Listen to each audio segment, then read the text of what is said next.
from the time they got there till the time they went home. Instead of having herd farms haul it, while it was still meeting the level that we could spray it up on Moore Mill and Menasha, they had that truck running, they were making like something like 15, 20 trips a day up there to empty those digesters.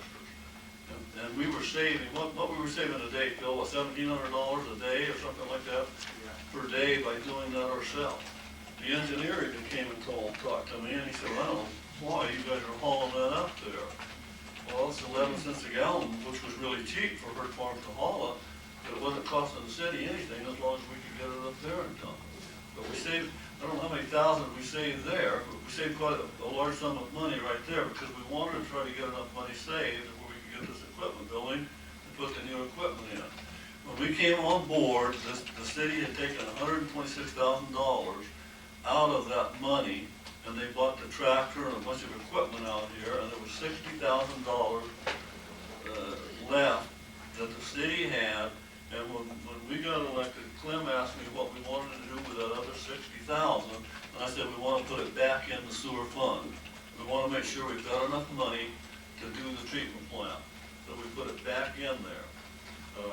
And on our digesters, John Waddell told me last week, what the guys down here done in-house on our digesters, by doing that ourselves, he said, I can calculate it out if you want to, but he said they saved over $30,000 between the two digesters by doing that in-house. And that's it, and they've done the insides of the digesters, they ground them all off, they painted them. The people down there done all of this, so we didn't have to contract it. So we're probably saving in the neighborhood of around $40,000 just on the digester system alone by the time they painted it and all that by doing it ourselves. And we came up with $120,000 and we have to spend it or we're going to lose it. And so what we need is a change order. We need a motion for a change order. And I talked to USDA and he said he thought it was really great that these guys can do that so we can build the equipment building.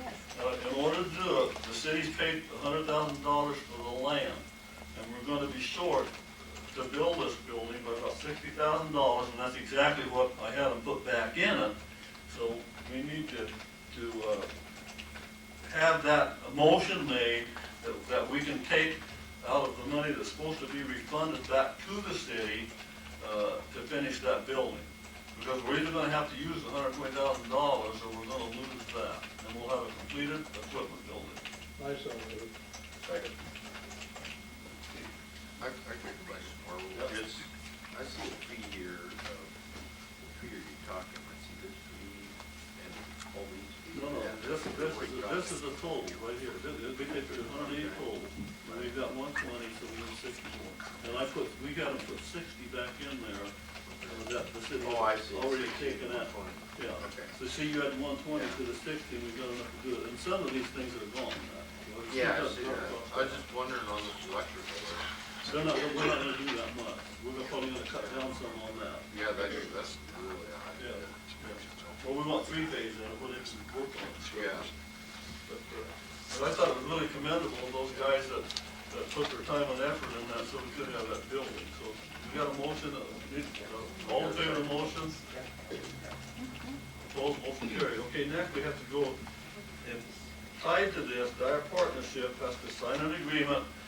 We got, Charlie called USDA, we got an extension of, what was it, July 31st? Yes.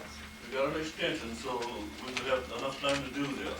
It's all approved by USDA, and they're just tickled to death that we were able to do it. We need a motion to approve our partnership extension. I saw it.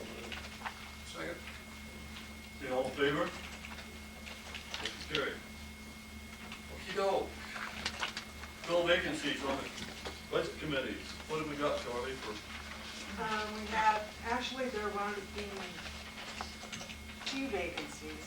I found Susan's former list, and Ed Hikas had turned out, and we didn't officially put him back on the committee last year, but he had submitted a letter of interest March 9th, so he is eligible.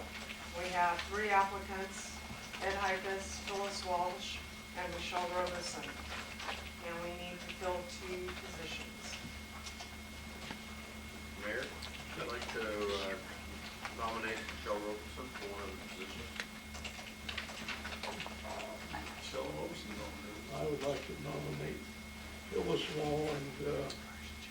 I could put all three of them up. I second that. All in favor? All in favor being nominated? Okay, We don't okay, need that motion. we'll just vote for Yeah, one, we don't okay. need a motion. Okay, all in favor of, what's your name? Michelle. Huh? Michelle, Yes. okay, I forgot your name. All in favor of Michelle Rosen? All in favor of Ed Icus? All in favor of, who's the other, Phyllis Walsh? Phyllis Walsh and Ed Icus. Okay, next, we've got, Robert, would you care if I took Russ and Nancy Henderson first? Should, I don't care. okay, Russ and Nancy Henderson, Hendrickson, are they here?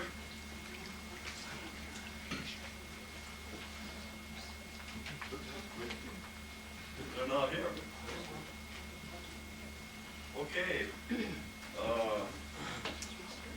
We had a complaint, some complaints after the last meeting, and we want to address that complaint. There were several people that wanted to talk, and they said every time that they started to talk, that somebody would jump up and interrupt them while they were talking. So I've gone to Leesport City meetings, I've gone to North Bend's meetings, and other places, and so we want to start doing the same thing they have. If somebody wants to talk, they can come up to the podium, and they have 5 minutes or less to state what their business is. If you want to talk on something that's related, this yelling and stuff and all this drowning people out has left the last meeting.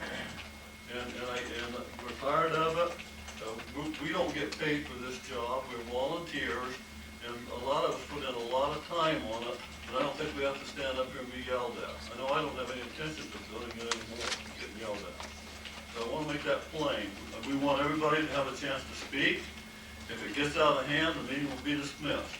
At any time, if we, something that we haven't covered, and you want to make an appointment with one of the gals to come in and talk to myself and the other council members at any time, we will make time for you to do so.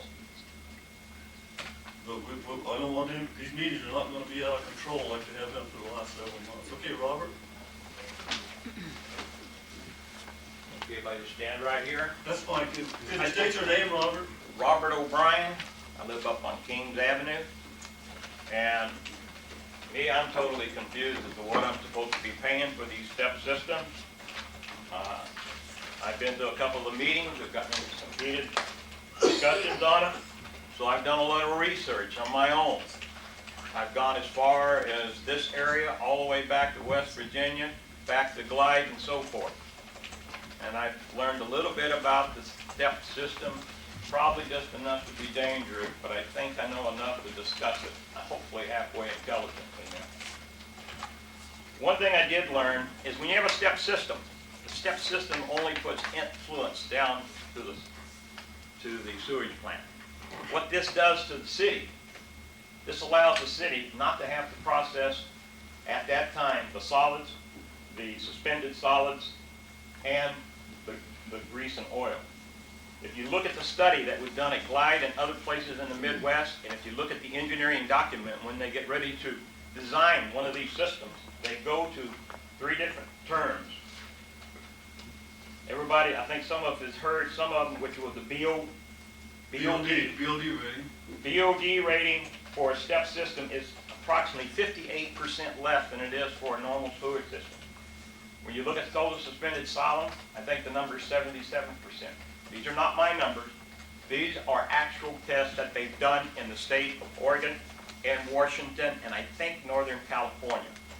And they've been published in